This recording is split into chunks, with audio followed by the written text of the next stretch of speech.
नमस्कार प्यारे मित्रों, आप सभी का स्वागत है। दोस्तों आज जो है हिंदी का प्रैक्टिस सेट 8वां है। इससे पहले हमने हिंदी का 7 प्रैक्टिस सेट डिस्कशन किया है। उसमें काफ़ी क्वेश्चन हम लोगों ने सॉल्व किया जो है हमारे एग्जाम के लिए बहुत ही अच्छे साबित हो रहे हैं। तो आइए स्टार्ट करते हैं हमारा 8वां प्रैक्टिस सेट। तो पहला क्वेश्चन है कि पहले और तीसरे क्वेश्चन तक इसमें उपसर्ग बताना है। क्या उपसर्ग चुनकर लिखना है। तो पहला क्वेश्चन है कि अपमान का उपसर्ग क्या होगा।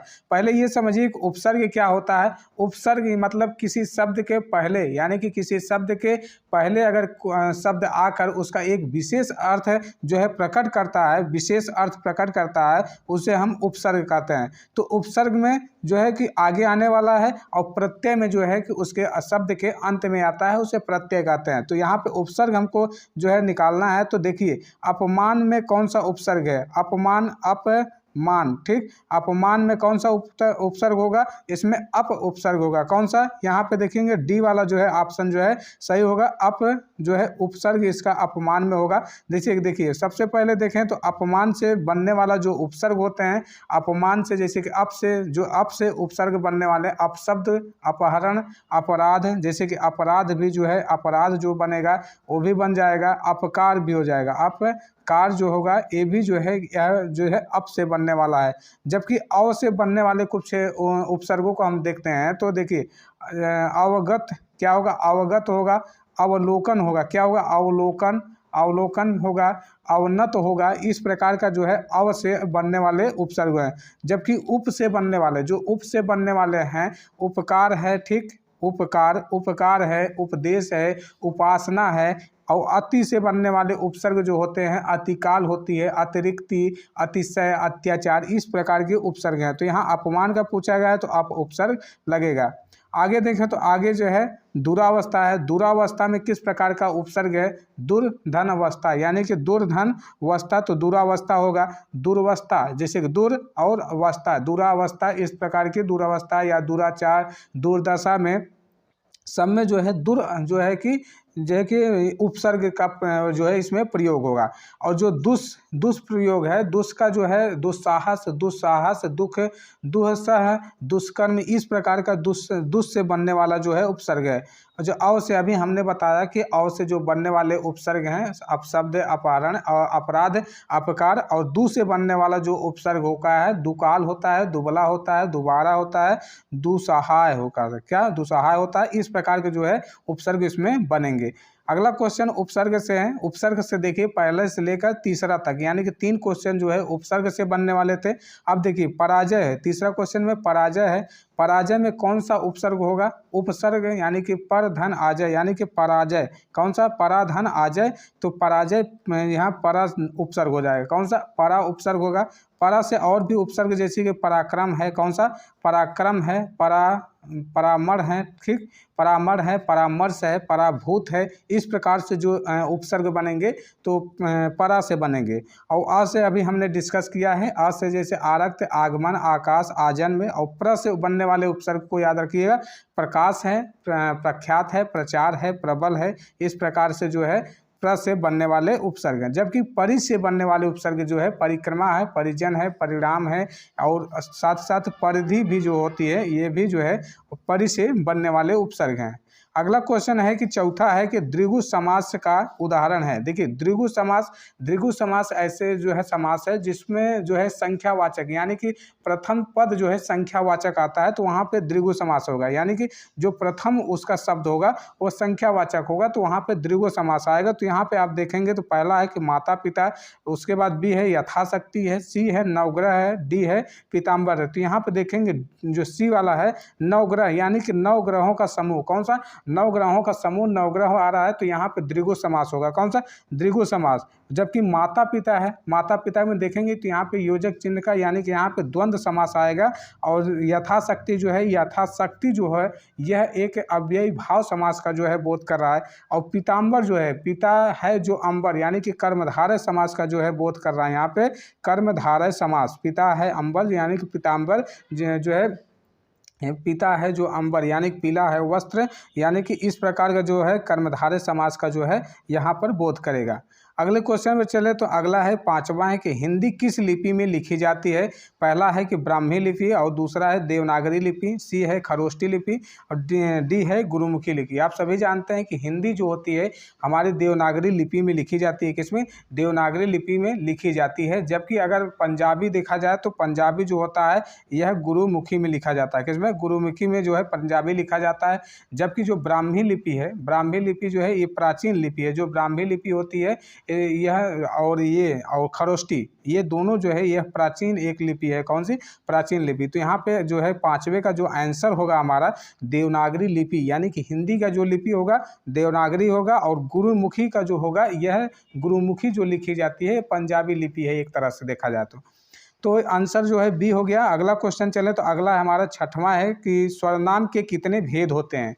स्वरनाम के कितने भेद होते हैं? आप जानते हैं संज्ञा स्वरनाम इस प्रकार के जो बताया जाता है। तो यहाँ पे स्वरनाम में पूछा गया है तो स्वरनाम में कितने भेद होते हैं? इसमें 6 भेद होते हैं। किसमें? 6 भेद होते हैं स्वरनाम में। आप जानते हैं कि पुरुषवाचक स्वरनाम किसमें? पुरुषवाचक स्वरनाम, एक होता है निजवाचक स्वरनाम, निजवाचक स्वरनाम, एक होता है निश्चयवाचक स्वरनाम। कौन सा? पुरुषवाचक, निजवाचक, निश्चयवाचक, एक अनिश्चयवाचक। कौन सा? अनिश्चयवाचक स्वरनाम। एक संबंधवाचक होता है। कौन सा? संबंधवाचक। और एक होता है प्रश्नवाचक। कौन सा? प्रश्नवाचक जो है। देखिए पुरुषवाचक, निजवाचक, निश्चयवाचक और अनिश्चयवाचक, संबंधवाचक और प्रश्नवाचक, ये सभी जो है स्वरनाम है। स्वरनाम में 6 भेद होते हैं। तो यहाँ पे जो है 6 भेद हमने बता दिया। जो है छठवां का जो है आंसर जो है पहला है। ठीक।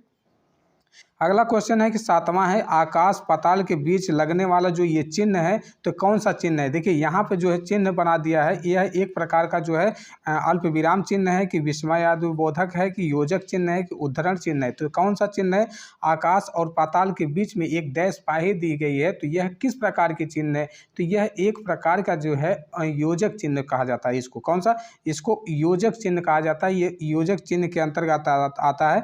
तो योजक चिन्ह यहाँ पर जो है सी वाला जो है ऑप्शन बिल्कुल सही होगा। तो यहाँ पे देखिए योजक चिन्ह को इस तरह लिखते हैं। अगर यही अल्प विराम रहता तो यहाँ पे इस तरह लिखते हैं। कौन सा? इस तरह जो है अल्प विराम लिखते हैं। और विस्मय बोधक कैसे लिखते हैं? यहाँ पे इस तरह से एक खड़ी पाई उसके नीचे जो है डॉट लिखा रहेगा तो विस्मय बोधक। उद्धरण जो होता है यहाँ पे डबल इन्वर्टेड कामा में जो बंद होता है उद्धरण चिन्ह होता है। तो चारों हमने चिन्ह को डिस्कस किया। प्रश्नवाचक चिन्ह आप जानते हैं क्वेश्चन मार्क होता है, पूर्ण विराम होता है, एक खड़ी पाई जो है पूर्ण विराम हो जाएगा। तो इस प्रकार का जो है चिन्ह जो है कि आपका सेंटेंस में लगता है कि अल्प विराम, विस्मय बोधक, योजक चिन्ह, उद्धरण चिन्ह। ठीक। तो यहाँ पे आकाश और पाताल के बीच में जो है योजक चिन्ह का प्रयोग हुआ है। कौन सा? योजक चिन्ह। इसको आपको ध्यान में रखना है। अगले क्वेश्चन में चलें तो अगला है कि हमारा आठवां है कि यह नई साड़ी है। वाक्य में जो नई शब्द है उसमें क्या है? यानी कि वो नई शब्द जो है वह है, ए है कि स्वरनाम है, बी है क्रिया है कि क्रिया विशेषण है कि डी है कि विशेषण है। तो यानी कि जो नई है यानी कि नई की एक विशेषता बता रहा है। तो यहाँ पे एक जो है विशेषण का कार्य कर रहा है। नया जो है पुराना, काला, पीला, ये एक प्रकार का विशेषण का काम करता है।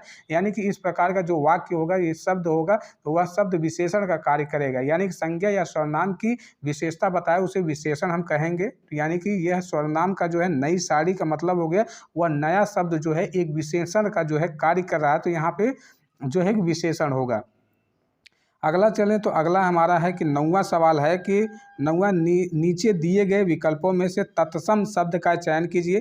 तत्सम शब्द आप जानते हैं कि तत्व मतलब तत् मतलब समान। किसके समान? सम मतलब संस्कृत के समान। यानी कि संस्कृत के समान जो बनने वाले शब्द होते हैं। ठीक। संस्कृत के समान जो शब्द होंगे वो तत्सम शब्द होंगे, जबकि तद्भव शब्द होंगे वो हिंदी के समान रहेंगे। यानी कि संस्कृत से आए हुए जो है शब्द रहेंगे वो उसे हिंदी कहेंगे। तो देखिए तो आपको जो है तत्सम शब्द को पढ़ने में थोड़ी सी कठिनाई होगी तो वो मान के चलिएगा। तत्सम शब्द का उदाहरण है, ये थोड़ा सा छोटा ट्रिक है। तो यहाँ पे देखें ए वाला जो ऑप्शन है आम्र। आम्र जो है एक तत्सम शब्द है। कौन सा? तत्सम शब्द जो है आम्र जो है एक तत्सम शब्द है। जबकि यहाँ पे दूध देखा जाए तो दूध जो है यह एक जो है कि तद्भव शब्द है। कौन सा? दूध जो है तद्भव शब्द है। जो है शहीद जो है तद्भव शब्द है। खिड़की जो है तद्भव शब्द है। और आम का जो है आम्र होता है। कौन सा? आम्र का जो है आम होता है। कौन सा? आम्र का जो है आम होता है उसको हम तद्भव शब्द कहेंगे। दूध का जो है तत्सम होगा दुग्ध होगा, कौन सा दुग्ध जो है इसमें तत्सम होता है। इस प्रकार की जो है तत्सम और तद्भव निकाला जाता है। तो यहाँ पर 9वां का जो है पहला वाला जो है आंसर आपका सही है। अगला क्वेश्चन है कि 10वां है कि विकल्पों में से तद्भव शब्द का चयन कीजिए। देखिए अभी पिछले क्वेश्चन में तत्सम का चयन करना था और इसमें जो है आपको तद्भव बताना है। कौन सा तद्भव बताना। देखिए पहला है कि बैंक है, बी है कि अमीर है, ठीक, सी है अग्नि है, डी है मुंह है। देखिए बैंक जो है यह एक अंग्रेजी शब्द है। कौन सा अंग्रेजी शब्द है बैंक। जो अमीर जो है एक अरबी शब्द है। कौन सा अरबी शब्द जो है अमीर जो है यह कौन सा अरबी शब्द है, ठीक। यहाँ पे अग्नि देखा जाए तो अग्नि जो है यहाँ पे आपका ये तत्सम शब्द है। कौन सा तत्सम। अभी बताया कि अग्नि का जो होता है वो आग होता है, आग जो है वो तद्भव होता है, जबकि अग्नि जो होती है यह तत्सम शब्द होती है। कौन सी तत्सम शब्द। और मुख जो होता है, मुख जो होता है इसका मुख जो लिखा जाएगा, मुख जो है तत्सम शब्द होगा, तत्सम, और जबकि मुंह जो है हमारा जो है तद्भव शब्द होगा। यहाँ पे जो है 10वां का जो है डी वाला मुंह जो है यही सही होगा।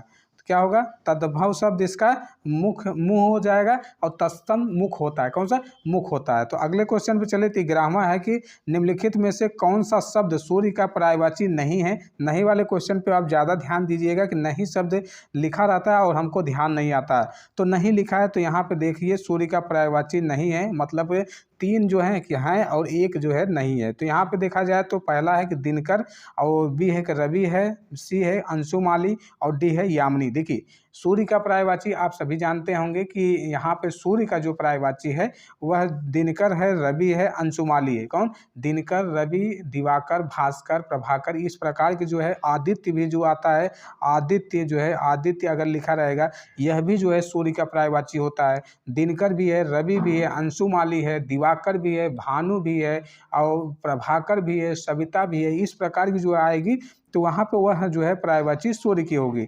और नहीं शब्द पूछा जो यामिनी है, यामिनी सूर्य का पर्यायवाची नहीं है। यामिनी जो होता है यह रात्रि का पर्यायवाची है। किसका रात्रि का पर्यायवाची है। रात्रि का जानते हैं कि आप रात्रि मतलब रात भी हो जाएगा, रात भी हो जाएगा और रैन भी हो जाएगा। कौन सा रैन होगा रात का जो है, रात्रि का रात, रैन, यामिनी, यामिनी हो जाएगा, सरवरी हो जाएगा, और जो है कि निशा, निशा मतलब रात हो जाएगी। इस प्रकार की जो है शब्द जो आएगा वो यामिनी मतलब ये जो है कि रात्रि की पर्यायवाची में आएगा। तो यहाँ पे आपको क्लियर हो गया होगा कि सूर्य का जो पर्यायवाची है ये तीनों है, जबकि यामिनी जो है यह रात्रि का पर्यायवाची है, ठीक।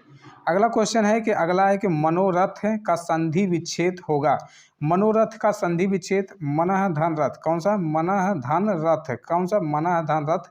इस प्रकार जो है संधि विच्छेद होगा। तो यहाँ पे हो जाएगा कौन सा ए वाला जो है संधि विच्छेद हो जाएगा। यह देखिए यह एक प्रकार का जो है विसर्ग संधि कौन सा है, विसर्ग संधि है। कौन सा विसर्ग संधि। आप जानते हैं कि विसर्ग संधि के पहले आ हो या वर्णों के प्रथम या द्वितीय वर्ण को छोड़कर अन्य कोई वर्ण अथवा य, र, ल, व, या हो यह विसर्ग हो तो अगर ओ आ जाता है, जैसे कि मनोरथ, यहाँ पे ओ आया है, यहाँ पे आया है, मनो आ गया, ठीक। तो यहाँ पे ओ आ गया है तो इसीलिए जो है यहाँ पे मनोरथ यानी मनः धन रथ, क्या मनः धन रथ, इस प्रकार का जो है आएगा। जैसे कि और भी अगर एग्जाम्पल देखा जाए तो इसके जो विसर्ग संधि का, वह विसर्ग संधि का जैसे कि एक होता है मनोज। कौन सा मनोज में मनः धन ज, कौन सा मनः धन ज हो जाएगा मनोज, मनोज में मनः धन ज।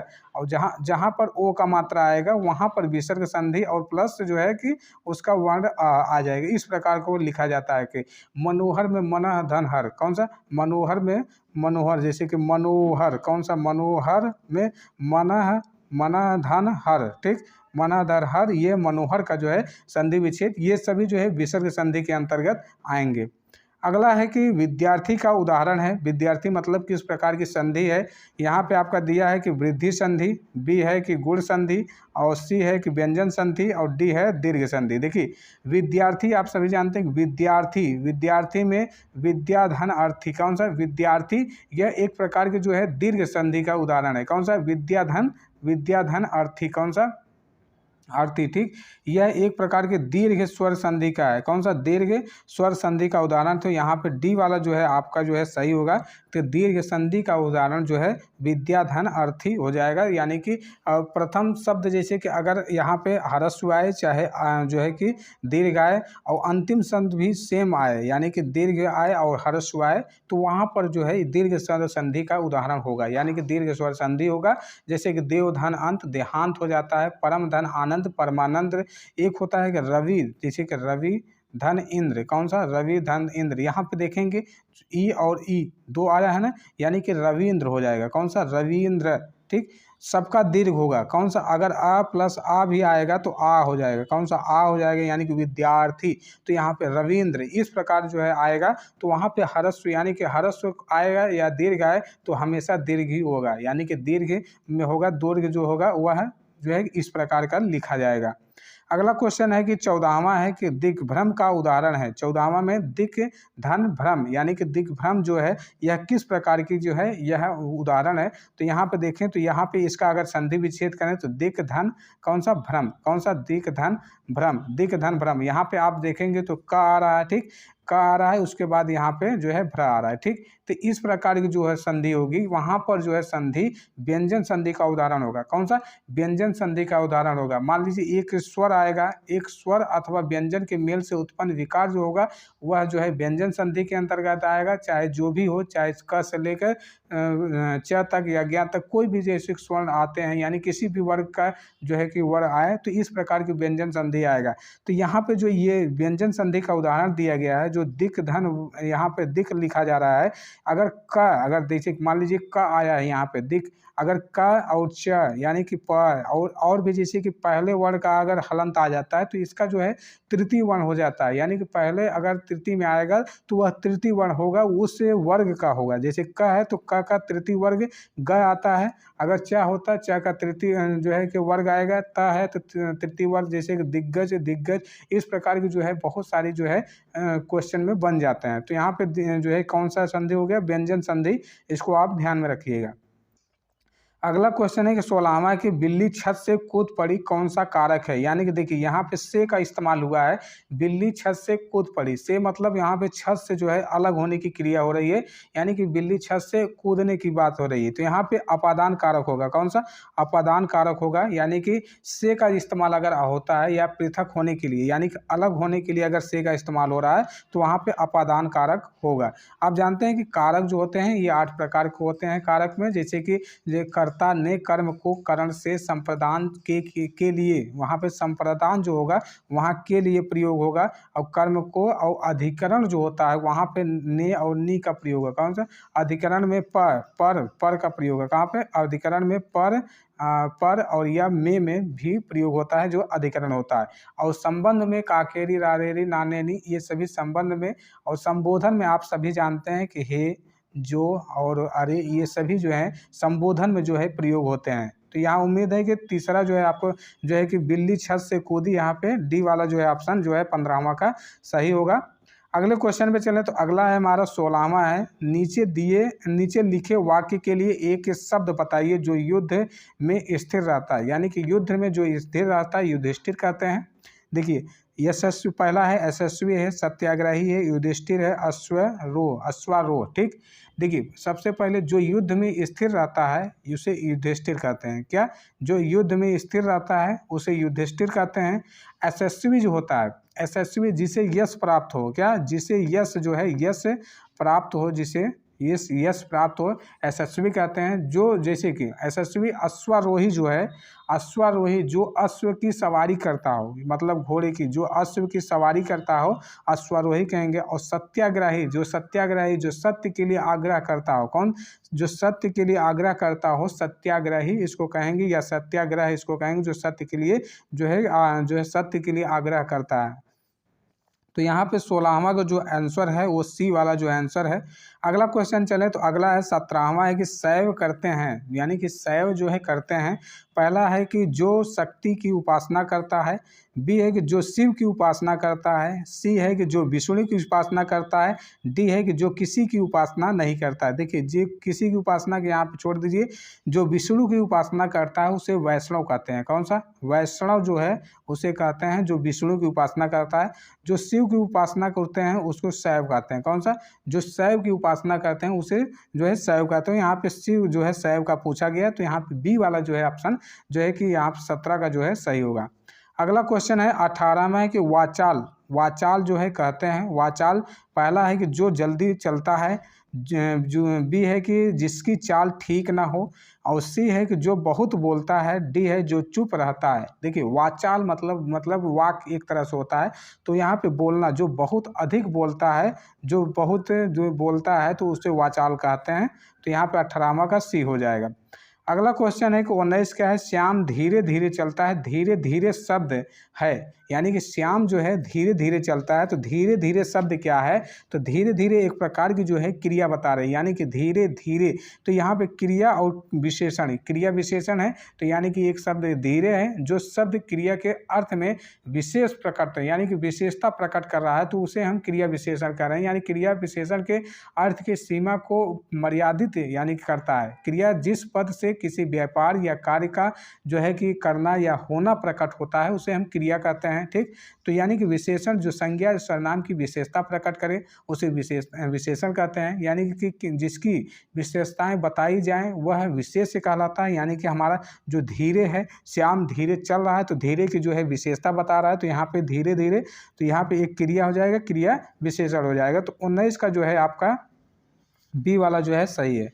अगला है क्वेश्चन है कि निर्देश दिया है कि 20 से लेकर जो है 22 तक निम्नलिखित में से शुद्ध वर्तनी का चयन करना है, यानी कि शुद्ध जो है शब्द को जो है उसमें बताना है। तो पहला है 20वां है क्वेश्चन है कि जो है कि अनुवांसंगिक इस तरह से लिखा हुआ है, तो यहाँ पे जो है ए वाला जो है बिल्कुल आपका सही है कि अनुसंगिक क्या होगा? जो है आनुषंगिक होगा। कौन सा? अनुषंगिक नहीं होगा। देखिए यहाँ पे अनुषंगिक लिखा है, आनुषंगिक यहाँ पे जो है खटकोड़ वाला सा है, तो यहाँ पर भी ये सब ध्यान देना है। तो सभी पॉइंट को इसमें ध्यान देना है, तो यहाँ पहला वाला जो है सही है। अगला है कि 21वां है कि अंत्याक्षरी, तो यहाँ पे जो है बी वाला जो है आपका जो है सही है। अंत्याक्षरी होता है क्या? अंत्याक्षरी, तो अंत्याक्षरी हो जाएगा। तो यहाँ पे जो है 21 का जो है बी वाला सही हो जाएगा। और 22 का है सुषमा है, यानी कि सुषमा किस प्रकार के लिखा जाएगा?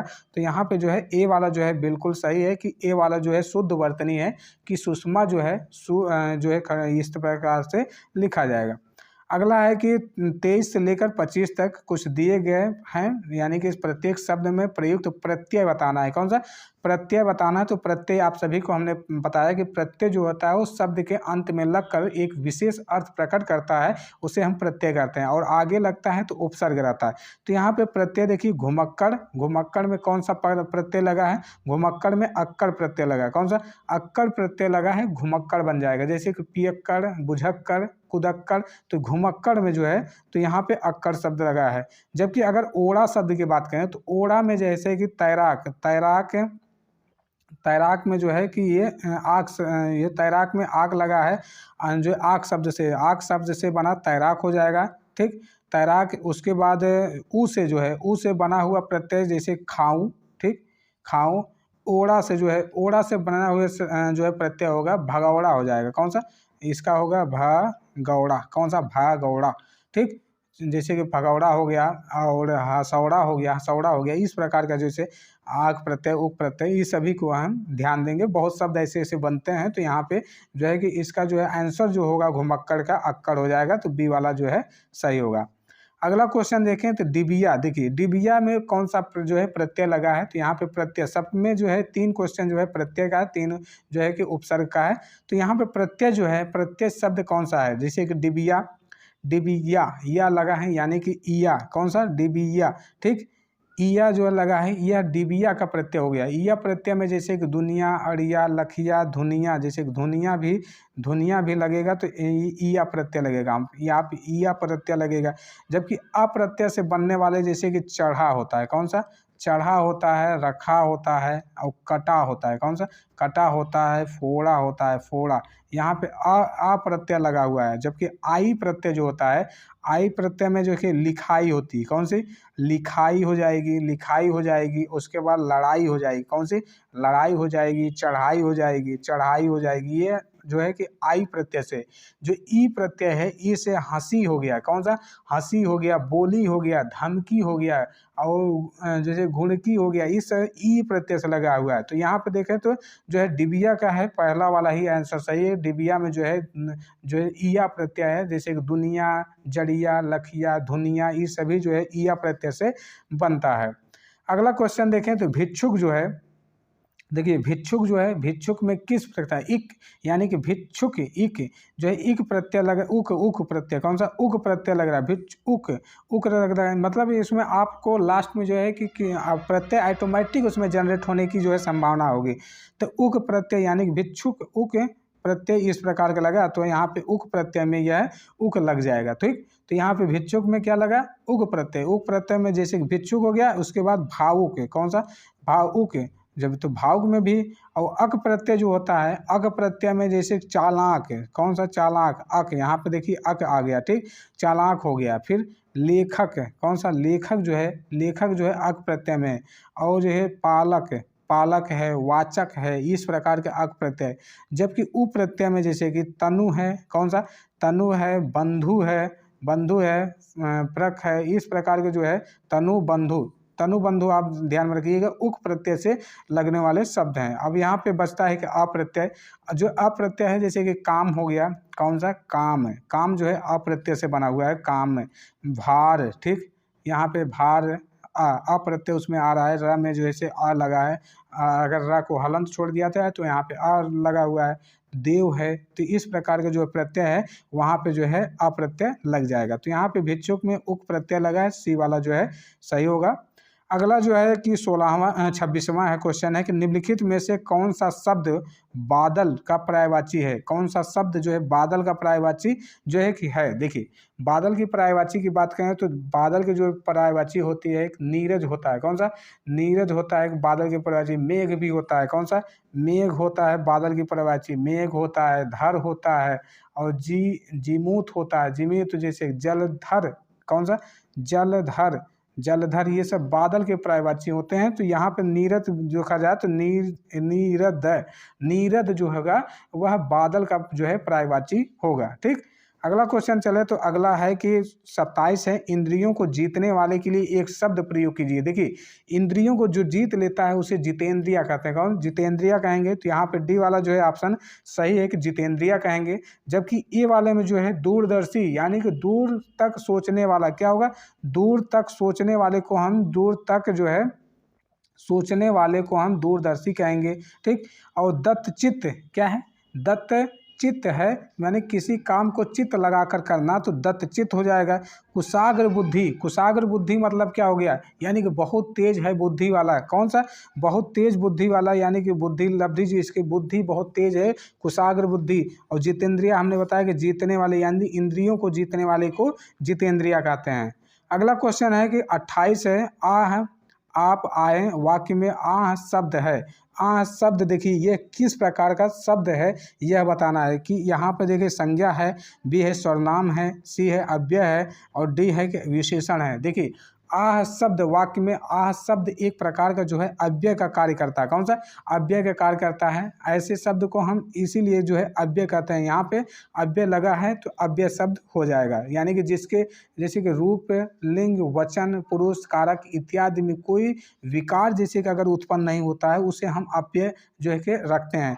जबकि संज्ञा आप सभी जानते हैं कि संज्ञा उस विकारी शब्द को कहते हैं जिसमें किसी विशेष वस्तु, भाव, जीव, नाम, स्थान, इस प्रकार का जो है बोध होता है, उसको हम संज्ञा के रूप में जानते हैं। और सर्वनाम जानते हैं कि सर्वनाम जो होता है उस विकारी शब्द को कहते हैं जो पूर्वापर, यानी कि संबंध से किसी भी संज्ञा के बदले जो है संज्ञा के स्थान पर या संज्ञा के बदले प्रयुक्त होता है, उसे हम जो है कि सर्वनाम कहते हैं। विशेषण जो विशेषता बताता है, यानी कि जो संज्ञा या सर्वनाम की विशेषता बताता है, किसका संज्ञा व सर्वनाम की विशेषता बताने वाले को हम विशेषण कहेंगे, यानी कि या विशेष कहेंगे। तो जो विशेषता बताएगा, यानी कि काली गाय, उठा गाय, बहुत सारी विशेषताएं हैं जो इस प्रकार की बताई जाती हैं। तो यहाँ पे जो है अव्यय होगा, यानी कि सी वाला जो है ऑप्शन 28 का सही होगा।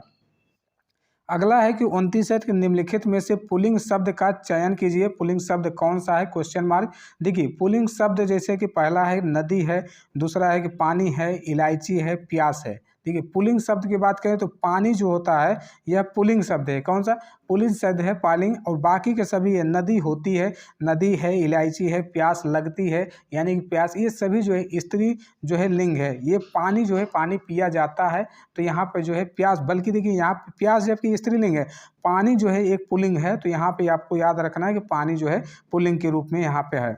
अगला क्वेश्चन है कि पवन का संधि विच्छेद कौन सा है। पवन का संधि विच्छेद पो धन अन, कौन सा, पो धन, इसको अन लिखेंगे पवन, यानी कि पो धन अन। यहाँ पे ओ प्लस अ लगा है। ठीक, देखिए ओ और प्लस कोई स्वर, यानी कि ओ यहाँ पवन एक प्रकार के आयादी संधि के अंतर्गत आएगा। कौन सा, आयादी संधि के अंतर्गत है। आओ आओ, देखिए अब आओ या आय आओ, इस प्रकार की जो है आते हैं शब्द, तो उसमें जो है कि आयादी संधि आती है। आयादी संधि आएंगे तो देखिए ए या ए, यानी कि आओ, ओ या आओ के बाद देखिए ए है, ठीक, या तो आय है, ठीक, उसके बाद ओ है, अभी ओ आया है यहाँ पर, उसके बाद आओ भी आता है, इसके बाद प्लस कर दीजिए। अगर कोई भी स्वर आता है तो वहाँ पर जो है कि ए का जो है, जो ए और अ है, इसका आय हो जाएगा। ओ और आओ क्या, आओ हो जाएगा। आओ का जो है, आओ का जो है आओ हो जाएगा। इस प्रकार जो होता है वह आयादी संधि के अंतर्गत आता है। तो यहाँ पे सी वाला जो है ऑप्शन जो है बिल्कुल सही है। अगर कुछ आयादी संधि के कुछ एग्जाम्पल अगर आपको हम बताएं तो देखिए नयन जो होता है, नयन, कौन सा नयन, तो यहाँ पे ने धन अयन लिखेंगे, ने धन अन।